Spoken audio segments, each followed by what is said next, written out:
درود، امیدوارم که حالتون خوب باشه. طی یک هفته گذشته مطالبی رو از مخاطبین محترم دریافت کردیم و ما اصولا تلاش میکنیم یک مطلبی که بسیار بازخورد عمومی داشته بررسیش کنیم و ببینیم به چه دلیل شده که این مطلب در فضای عمومی کلاً گسترش پیدا کرده و تجزیه تحلیل میکنیم با تیممون. طی 3-4 روز گذشته خیلی از مخاطبین یک پست رو برای من و برای تیم ما به اشتراک گذاشتن و برای من جالب شد که یک نگاه عمیق‌تری نسبت به این قضیه بکنم، چون اصولاً به عنوان یک تحلیلگر باید مسائل رو رصد کنی و ببینی خیلی از تفکرها و خوراک‌های سیاسی اجتماعی سرمنشأش کجاست و از کجا حاصل میشه و برای اینکه این مسائل رو راحت‌تر بتونین تجزیه و تحلیل کنین باید خیلی به فضای مجازی بر صورت ایران هم بر صورت اشراف کامل داشته باشین، همونطوری که به فضای مجازی در خارج از ایران باید مشرف باشین. برای همین موضوع خواستم پاسخی داده باشم به چند مخاطب و بگویم که اصلا چه تفکری پشت چنین افرادی هستش و میخواستم در این مورد صحبت کنم. من خودم این شخص رو که الان براتون پلیش میکنم همین 3-4 روز شناختم. یک آدم پشت سلیقه و خوش صدایی هستش و خیلی هم در فضای به حال تکنولوژی آدم معروفی هستش و متوجه شدم که در یوتیوب هم فعالیت داره و به هر صورت مثل خیلی از سلبریتی های فضای تک در سراسر دنیا فعالیت میکنه و به عنوان یک مهره برای فروش تکنولوژی و محصولاتی که در این زمینه تولید میشن تلاش میکنه و معرفی میکنه و خیلی از نمونه‌های زیادیش رو در سرتاسر جهان داریم که ما به اینها میگوییم پاپت های نظم نوین و اینها به عنوان مجریانی هستند که میبایست یک سری از فرایندها را اجرا کنن، حالا یکی در بحث سیاسی، یکی در بحث تکنولوژی، یکی در فرهنگ اجتماعی، یکی در تغذیه.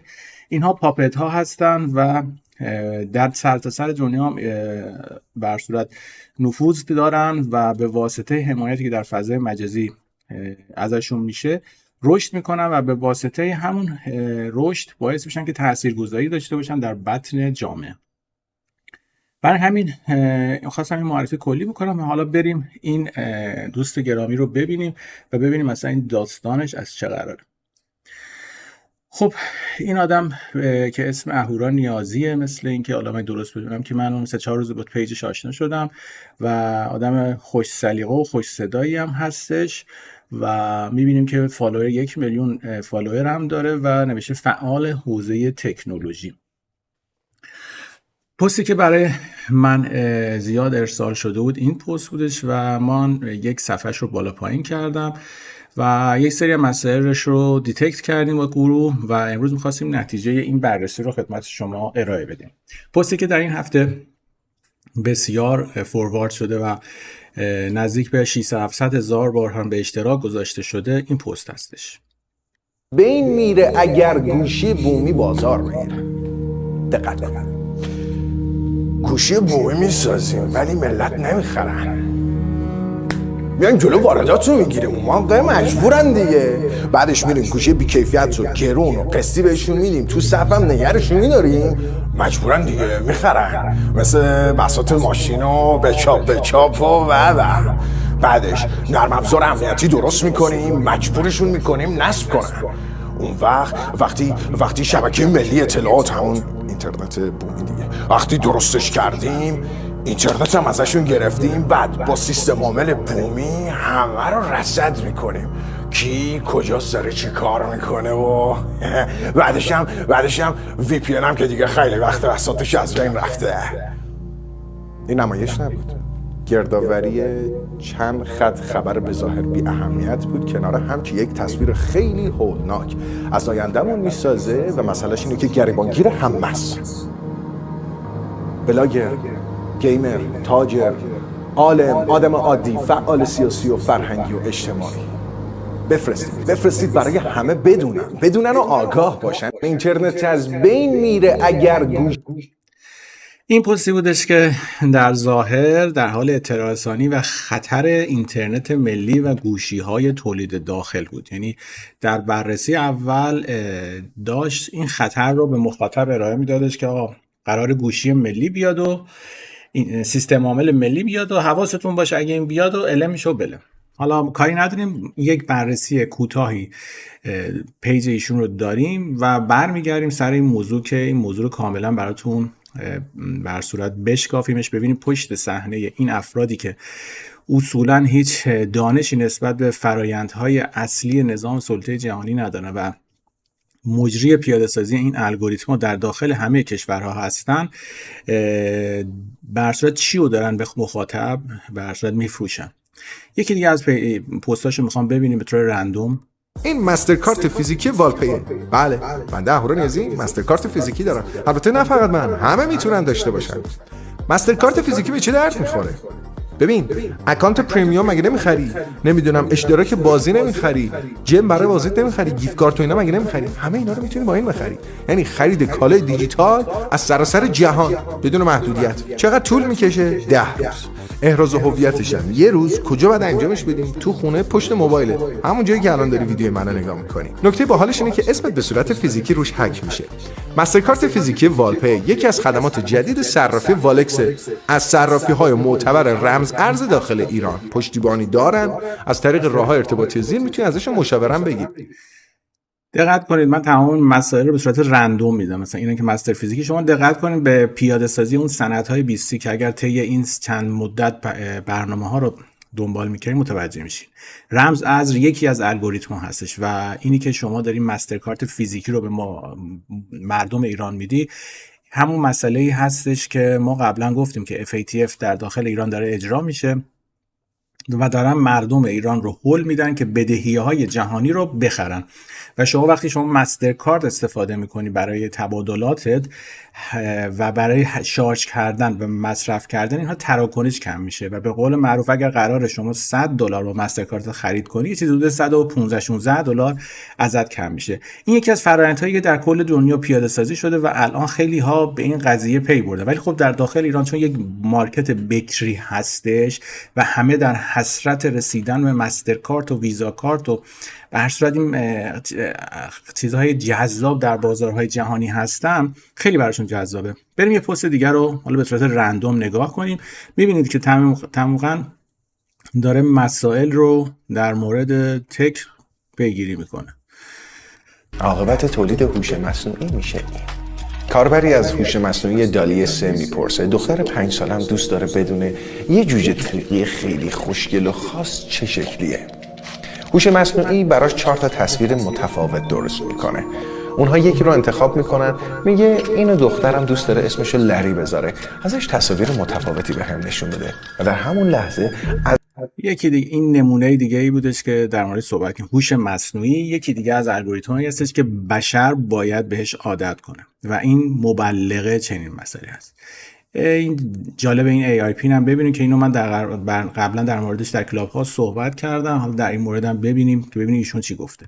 باحال یا نه؟ یه گجت $699 پوشیدنی که قراره جای موبایلتون بگیره. این AIP از استارتاپ هیومی. نمایشگر نداره، به جاش با صداتون و حرکات دستتون و یه لیزر آبی که اطلاعات رو کف دستتون میتابه باهاش کار میکنه. یه گیره آهنربایی داره که هم به لباستون میچسبه، هم نقش باتری اضافه رو بازی میکنه. یه دوربین داره با یه نمایشگر که نشون بده کی داره ضبط میکنه و یه عالمه ابزار هوش مصنوعی هم داخل خودش قرار داره که مثلا محتوای پیاماتون رو خلاصه میکنه یا به صورت زنده صحبتاتون. نمونه دیگه از این که میگم این مرحله ابتدایی چیپ گذاری است و یواش یواش موبایل ها کوچیک میشه و نهایتا به چیپ گذاری میره که اینم ها تبلیغش کرده. یه بررسی دیگه میکنیم ببینیم این دوستمون چه چیزهایی رو دیگه درباره صحبت کرده که به موضوع ما میخوره و ببینیم مثلا ذهنیت این آدم نسبت به واقعه ها چیه. فراموش نکنید این آدم کلا نه این آدم، خیلی از آدمایی که در فضای مجازی تاثیرگذار هستن و مشهور میشن و در داخل ایران هستن و تبلیغ هم میگیرن، موظف هستن که ضوابط جمهوری اسلامی رو کار کنن و نهادهای امنیتی روی پیج‌های این افراد نظارت داره و بر اساس الگوریتم‌هایی که نهادهای امنیتی بهش میدن و چراغ سبزی که میدن، ایشون موظف هستش که فعالیت کنه. اگر در غیر این صورت پیجش بسته میشه و با جریمه و زندان اینها روبرو میشه. نمونه هاش رو داشتیم. حالا یه پیج دیگه، پست دیگه هم ببینیم. درود بر شما.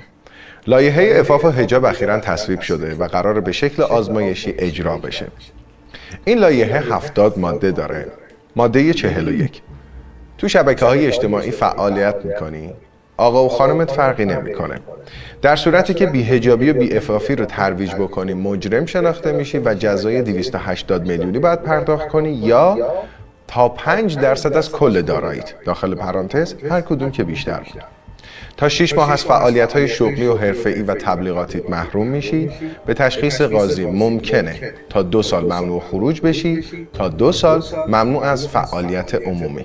ماده 42: پلتفرم‌های کاربرمحور ایرانی مثل آپارات موظفن رصد انسانی یا هوشمندی رو تعدیل کنن تا محتواهایی که مورج یا مبلغ برهنگی، بی‌عفتی، بی‌حجابی یا بدپوششی هستند تا نهایتاً 12 ساعت حذف بشه. اگر پلتفرم‌هایی هستن که کاربرمحور نیستن، نظیر سایت‌ها، 7 تا 15% درآمد سالانه‌شون جزا پرداخت باید بکنن اگر این کار رو تکرار بکنن تا 25%. کدوم کار؟ اینی که محتوایی بذارن که مروج یا مبلغ مواردیه که بالا گفتم. فراجا با تقویت دوربین‌های تشخیص چهرهش در خیابون افراد متخلف رو باید شناسایی کنه. هنجار شکنی و عادی‌سازی رفتارهای خلاف عفت رو در فضای مجازی شناسایی و به قوه قضاییه معرفی کنه. ماده 52: تخلف بی‌حجابی در خودرو جریمش 500,000 تومانه که شامل تاکسی‌های آنلاین هم میشه از این به بعد. تا 2 ماه آینده پلتفرم‌های تاکسی آنلاین موظف هستند سیستمی رو برای گزارش بی‌حجابی، بدحجابی و امثال هم رو برای راننده‌ها فراهم کنند. در صورتی که راننده این بدحجابی رو گزارش کنه از پرداخت جریمه معاف میشه. همچنین پلتفرم‌ها باید اجازه ارتباط آنلاین مأموران فراجا رو با سامانه‌شون بدن. در صورت انجام این تکالیف پلتفرم‌ها مجبور به پرداخت جزایی برابر با 3 ماه از درآمدشون از اون پلتفرم هستند. گفتنی است این لایحه برای اجرایی شدن نیاز به تایید شورای نگهبان دارد. تا میتونید ویدیو رو به اشتراک بذارید. این هم نمونه‌ای بودش که کلیتش در سند BC اومده و در اکثر کشورها در حال پیاده سازی هستش و دیدیم که ریاکشنی نسبت به این واقعیت نداشت که اصلا چرا باید چنین اتفاقی بیفته. برای این موضوع خواستم که برگردیم به حال همون پست که باعث شد که ما این پیج رو بررسی کنیم و بگیم اصلا واقعیت چیه. اینترنت از بین میره اگر گوشی بومی بازار میره. ببین اینجا الان میاد میگه اینترنت از بین میره اگر گوشی بومی به حال بازار بگیره.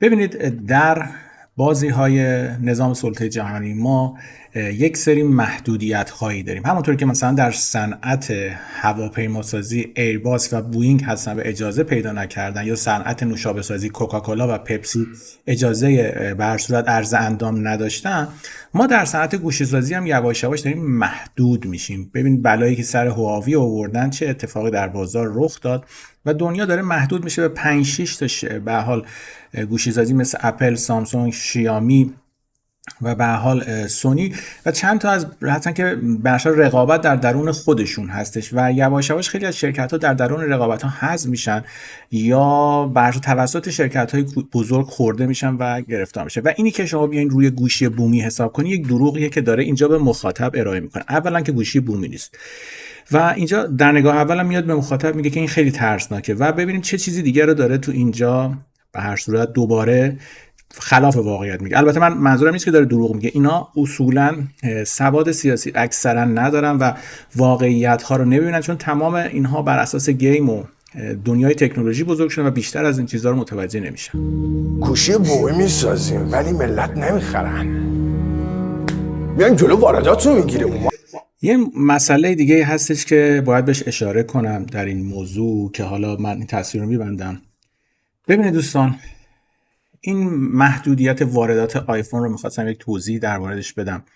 ببینید ما در گذشته یک دنیایی داشتیم به دنیای کمونیستی و کپیتالیستی. دنیای امروز هم دنیایی هستش یا باید شما اندروید باشین یا iOS برای اینکه بتونن این رقابت رو حفظ کنن. محدود کردن کشورهایی مثل چین روسیه و جمهوری اسلامی به حال محدود کردن گوشی‌های اپل فقط یک بازی تبلیغاتی هستش که برای مبارزه دو ابرقدرت سیستم عاملسازی جهانه. یعنی شما فرقی نمیکنه iOS داشته باشی یا اندروید داشته باشی، این دو شرکت های امریکایی هستند و زیر نظر نهادهای امنیتی امریکا و پنتاگون فعالیت میکنن و تمام دیتا هایی که شما توسط کلود حالا یا در iOS یا در اندروید داشته باشین قابل دسترسی به نهادهای نظامی امریکا هستش و هیچ فرقی نمیکنه. وقتی شما مثلا میگید ما جلوی آیفون رو میگیریم ولی خب گوشی سامسونگ و شیائومی و گوگل داره وارد میشه،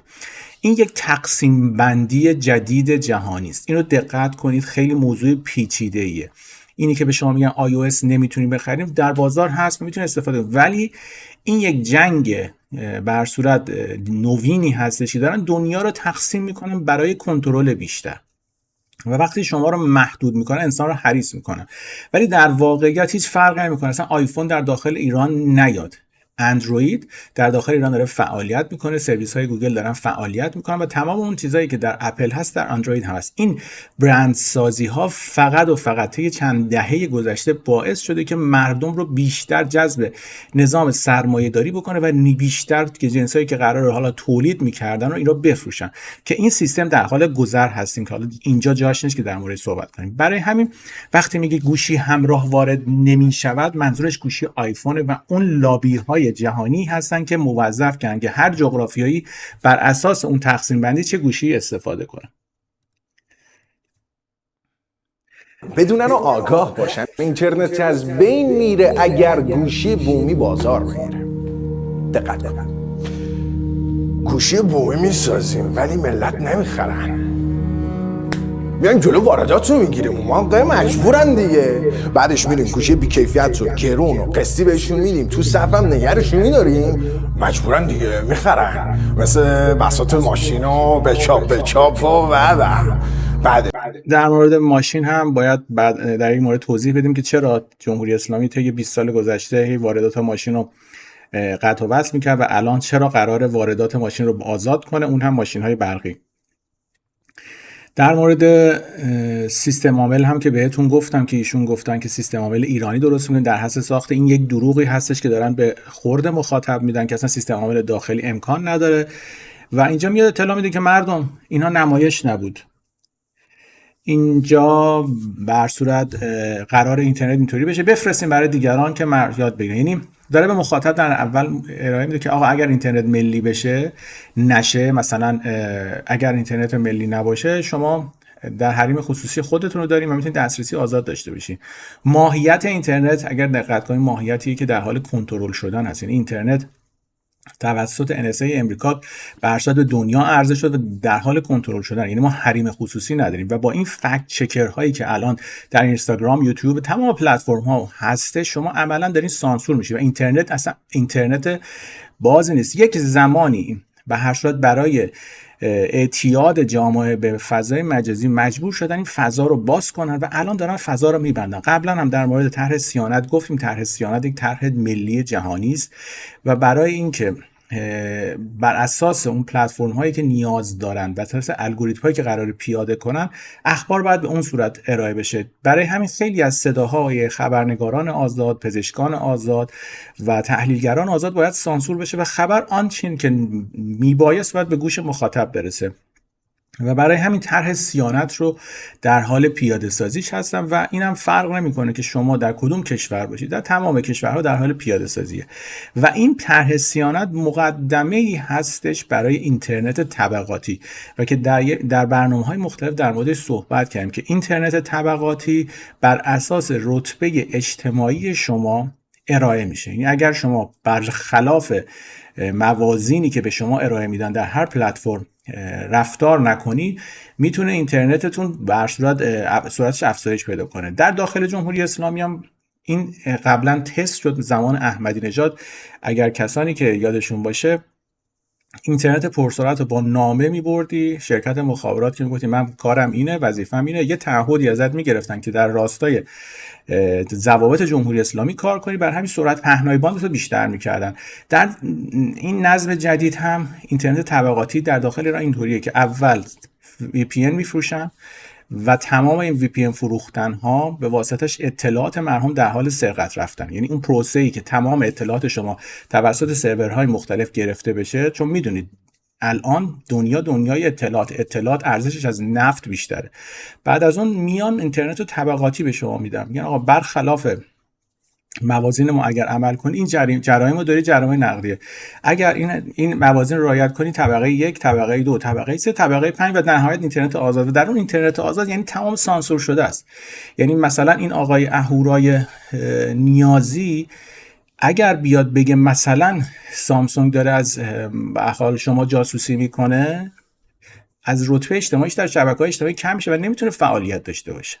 و برای همین هستش که شما در طبقه بالا هم دیگه اینترنت آزادی وجود نخواهد داشت. این یک واقعیتی که امثال این سلبریتی های تکنولوژی در موردش صحبت نمیکنن. اینها موظف هستن برند و اون تکنولوژی های جدید رو به مخاطب بفروشن، ذهن مخاطب رو آماده کنن و فرایند این تغییراتی که قرار بر صورت انجام بشه رو راحت تر بر صورت بین مثلا کمپانی‌های اصلی و مردم، اینها به عنوان کاتالیزور هستن که راحت تر انجام بشه. وگرنه واقعیت ها این گونه نیست که ایشون میگه که وای الان جمهوری اسلامی قرار این کارو کنه. نه، ما به عنوان کشور ایران در اسارت جمهوری اسلامی هستیم و خود جمهوری اسلامی یکی از نوچه های مجمع جهانی اقتصاده که تمام طرح‌های جهانی که قراره در جهان دنیا پیاده شه اول در داخل ایران تست میشه و بعد از اون که معایبش گرفته شد در به دنیا ارائه میشه. برای همین این پست ها و این سوژه ها رو باید بیشتر بررسی کنیم. این آدم ها نادانسته، بهتون گفتم اینها شاید نیتشون نیت درستی باشه ولی نادانسته دارن مبلغ و کاتالیزور یک سیستم میشن که قرار نظم نوین رو پیاده سازی کنه. در این سند 20 که به شما ارائه دادم دیدیم که در چندین موارد داره تبلیغ میکنه، رمز ارز، هوش مصنوعی و چیپ گذاری ها. این آدم ها باید تبلیغ کنن و اینها جامعه رو آماده پذیرش میکنن و این شور و شوق ایجاد میکنن که واو الان مثلا این کارو این تکنولوژی داره چه اتفاقی رقم میزنه. همه اینها یک دروغ رسانه‌ای هستش و کسانی که بیشتر حتی در حوزه تک بررسی های دقیق تری میکنن میدونن نهایتا در دنیا چیزی به نام آزادی بیان وجود نداره. در خیلی از عرصه ها سانسورشیپ وجود داره و اصلا چیزی به نام لیبرال دموکراسی خودش دروغه. لیبرال دموکراسی در اکثر بستن‌های خودش یک دروغ فریبنده‌ای بودش که به مردم جهان ارائه شد و خب ما چون حالا به خاطر اون مسئولیت‌هایی که نظام سلطه جهانی برای جغرافیای ایران در نظر گرفته بود ما یه مقداری طی یک گپ تقریباً 40 ساله از دنیا عقب افتادیم. ولی حالا قرار این گپی که عقب افتادیم یک گام رو به جلو بشه که ایران به عنوان پیشرو در صنعت‌های نوین مثل خودروهای برقی، مثل تکنولوژی‌های جدید، مثل سیستم یارانه‌ای، بعد عرضم به حضور شما کدگذاری‌ها و واکسیناسیون، ایران به عنوان یکی از کشورهای فعال قرار انجام بشه. برای همین این ویدیو رو گفتم در مورد صحبت کنیم که دیدم یه ویدیو تاثیرگذار هستش و فکر می‌کنم مثلا اینها الان صحبت کردن وای قرارن در موردش آگاهی سازی میکنن و نظام جمهوری اسلامی رو به لرزه در میارن. اینها همشون در داخل جمهوری اسلامی هستن و بر اساس یک الگوریتمی باید زیر نظر نهادهای امنیتی فعالیت کنن، وگرنه این آقا با هر استعداد و هنر و به حال وقت گذاری که میکرد نمیتوانست 1 میلیون مخاطب داشته باشه، در بستر این فضا مخاطب بگیره و تبلیغ کنه، مثل همین پستی که الان دارم به شما مثلا نشون میخوام بدم که دیدم داره تبلیغ میکنه، مثلا یک مجموعه رو داره تبلیغ میکنه که مثلا نگاه که بکنید مثلا نهایتا میری میخوریم یه پیج یک کسی که اونم بازم تو ایران داره تبلیغ میکنه. برای همین خواستم به این موضوعات توجه کنید و بدونید که واقعیت ها چه معنا و مفهوم میتونه داشته باشه و چگونه ذهن شما در فضای مجازی توسط سلبریتی های مجازی تحت تاثیر قرار میگیره.